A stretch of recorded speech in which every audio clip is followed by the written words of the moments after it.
अस्सलाम वालेकुम नाज़रीन, मेरा टीवी न्यूज़ में आवाया सायरा सुमरो आईन बुलेटिन में मूसां साथ दी प्रियागुल सब खां पहिरीं हिकु नज़र हेडलाइन ते। सिक्योरिटी इदारनि कराची में वॾे दहशतगर्दी जो मंसूबो नाकाम बणाए छॾियो। बल्दिया रईस ॻोठ मां 4 टन खां वधीक बारूदी मवाद हथ, 4 दहशतगर्द गिरफ़्तार।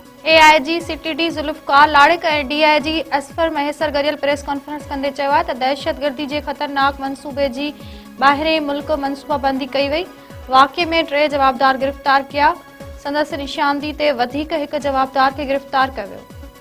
AIG CTD ज़ुल्फ़कार लाड़िक ऐं DIG असफर महेसर चयो आहे त जवाबदारनि कराची खां 35 किलोमीटर परे किराए ते जॻह वरिती हुई। बारूदी मवाद ड्रमनि में भरे शहर अंदरि आंदो वियो। हिकु ट्रक 30 खां वधीक ड्रम ऐं 5 सिलेंडर हथ कया विया आहिनि।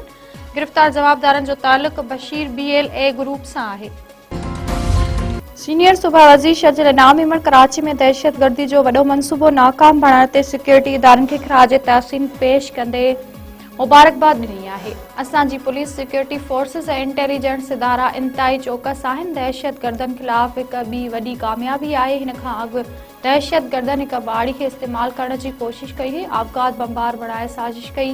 पंहिंजे बयान में शर्जील इनाम इमन चयो आहे त ताज़ी कार्रवाई दौरान 2 टन खां वधीक बारूदी मवाद बरामद कयो वियो, जंहिंसां वॾी तबाही थी पई सघे। पर असांजे फोर्सिस बर वक़्त कार्रवाई कंदे ख़तरनाक मंसूबे खे नाकाम बणाए छॾियो आहे। वॾे वज़ीर सैयद मुराद अली शाह चयो आहे त शहीद ज़ुल्फ़कार अली भुट्टो जॾहिं पाकिस्तान पीपल्स पार्टी क़ाइमु कई त उन जे पोयां न का एस्टेब्लिशमेंट हुई ऐं न कंहिं धणे जी ज़रूरत पई। शहीद भुट्टो 5 सालनि में जेकी कारनामा सर अंजाम ॾिना, अॼु ताईं मुल्क उन मां फ़ाइदो वठी रहियो आहे। पीपल्स सेक्रेटरीट कराची में शहीद ज़ुल्फ़कार अली भुट्टो जी 98 सालगिरह तक़रीब वॾे वज़ीर सैयद मुराद अली शाह तक़रीब खे ख़िताब कंदे चयो आहे त शहीद भुट्टो मुल्क खे आहीन ॾिनो ऐं भारत खे 90,000 क़ैदियुनि खे आज़ादु कराइण में कामयाबु थियो। भारत खां थर जी ज़मीन आज़ादु कराए ऐं मुल्क खे एटमी ताक़त बणायो। उन करे अॼु असां पंहिंजे मुक़ाबले में पंहिंजे मुल्क खां वॾनि मुल्कनि जे अखियुनि में अखियूं विझी सघंदा आहियूं। पाकिस्तान ॿाहिरां वेनेज़ुएला जी तब्दील थींदड़ सूरतहाल ते ॻणिती ज़ाहिर। पाकिस्तान जो चवणु आहे त बहरान जे हल लाइ आलमी क़ानून जी पासदारी ज़रूरी आहे। यूरोपीय यूनियन पारां दुरियुनि खां छिकताण घटाइण जो मुतालबो। मैक्सिको ऐं उत्तर कोरिया अमरीकी कार्रवाई खे आलमी क़ानून जी भञकड़ी ते करार ॾेई छॾियो। वेनेज़ुएला मथां अमरीकी अगराई ख़िलाफ़ अमरीका समेत मुख़्तलिफ़ मुल्कनि में मुज़ाहिरा। न्यूयॉर्क में ब्रुकलिन हिरासती मर्कज़ ॿाहिरां शहरनि जो ट्रंप ख़िलाफ़ वधीक एहतजाज। तेल लाइ रत नामंज़ूर ऐं वेनेज़ुएला जी आज़ादी जे हक़ में नारा। तुर्किया में बि शहरी वेनेज़ुएला मथां हमले ख़िलाफ़ रोडनि ते निकिरी आया। इस्तंबुल ऐं इनकरा में हज़ारे शहरनि जा एहतजाजी मुज़ाहिरा। इस्तंबुल ऐं इनकरा में हज़ारे शहरनि जा एहतजाजी मुज़ाहिरा। स्पेन में शहरनि पारां अमरीकी सिफ़ारत खाने ताईं एहतजाजी रैली। ट्रंप ख़िलाफ़ नारेबाज़ी। भारत जी बि मुख़्तलिफ़ शहरनि में अमरीका ख़िलाफ़ एहतजाजी रैलियूं। सिंध हाई कोर्ट जे चीफ जस्टिस ज़फ़र अहमद राजपूत चयो आहे त मुआशिरे जी बहितरी इंसाफ़ रुॻो जज न पर वकीलनि जी बि ज़िमेवारी आहे। वकील सुठी तयारी कनि त जीअं तकिड़ो इंसाफ़ ॾेई सघिजे। नौजवान वकील महिनत कनि त महिनत करण सां अॻिते वधी सघिजे थो। सिंध हाई कोर्ट जे चीफ जस्टिस ज़फ़र अहमद राजपूत सेवण पहुची कलंदर लाल शहबाज़ जी मज़ार ते हाज़िरी भरी गुल रखिया। सेवण बार तरफ़ां ॾिनल आचियाणे में chief justice Sindh high court Zafar Ahmed Rajput खे अजरकनि ऐं सिंधी टोपियुनि जा तोहफ़ा पेश कया विया। अदालती अमलदारनि सां गॾिजाणी में चीफ जस्टिस पारां अदालती कारकर्दगी, केसनि जी तेज़ी सां निबेरो ऐं इंसाफ़ जी फराहमी बाबति हिदायतूं।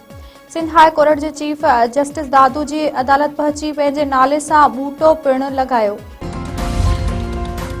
ओबावड़ो वेझो रोड हादसे सबबि ज़ाल ऐं मुड़ुस ॿिनि ॿारनि समेत फौत थी विया। गुडू लिंक रोड ते ट्रक जो टक्कर लॻण सबबि मोटरसाइकिल ते सवार सां हादसो पेश आयो। फौतुनि में सोबदार गुरगेज, संदसि घरवारी मिसमात सिकी लदी, 2 ॿार कलसूम ऐं वसीम गुरगेज शामिल। फौतुनि जा लाश अस्पताल मुंतक़िल। हादसे बाद ड्राइवर फरार। पुलिस ट्रक खे पंहिंजी तहवील में वठी छॾियो। राणीपुर में नीगर तलाउ में ॿुॾी फौत। अस्पताल मां ज़रूरी कार्रवाई बैदि 7 वरियनि जे अली रज़ा पुट मंठार भट्टी जो लाश वारसनि हवाले। घर में कोहराम मतल।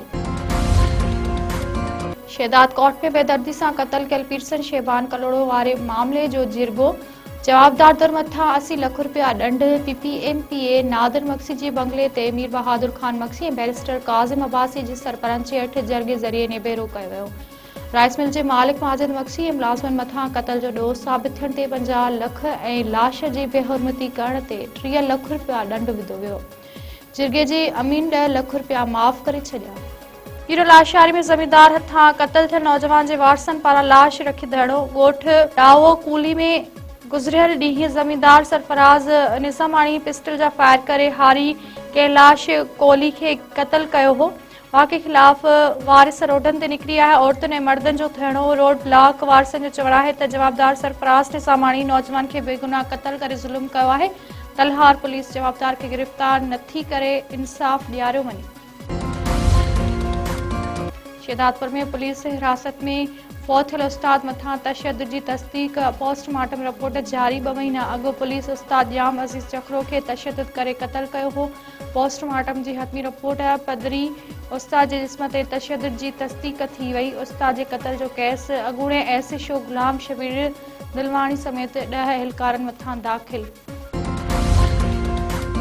नवाबशाह में गुजरा वाह खे घारो। कच्चे आबादी ऐं ॻोठ पाणी हेठि शहर मां निकिरंदड़ वाह खे कैंची पुल वटां 30 फुट घारो पइजी वियो। कच्ची आबादी समेत मुख़्तलिफ़ ॻोठनि जे घरनि में पाणी दाख़िल। 100 एकड़ फसल बि मुतासिर। वॾी जदोजहद बैदि घारो बंदि कयो वियो।